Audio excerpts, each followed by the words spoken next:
In today's video, I'm going to teach you how to make flow in Kitcom. By the end, you'll know exactly how to build a clean visual automation that welcomes people, sends the right emails, and responds to what your subscribers do.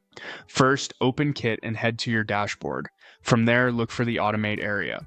This is where all the time-saving magic lives. Click Automate, then choose Visual Automations.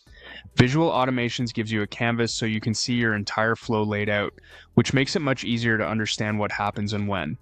Next, create something new by selecting New Automation. You'll be asked whether you want to start from scratch or use a template. Templates are great if you want a head start with a proven pattern, while starting from scratch gives you full control over each decision.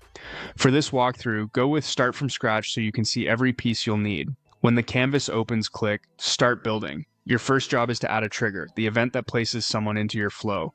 Common choices include when a subscriber joins a forum, when a subscriber gets a tag, or when a subscriber buys a product. Pick the option that best matches how you capture interest or signal intent.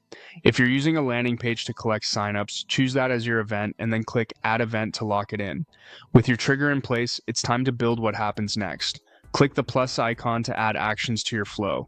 This is where you can send an email sequence, add or remove tags to keep your audience organized, insert a delay to pace your messages, or branch the path with conditions so different people get different experiences.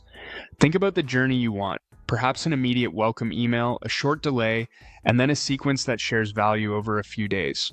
To send emails automatically, choose Email Sequence, then pick the sequence you want to run for new entrants.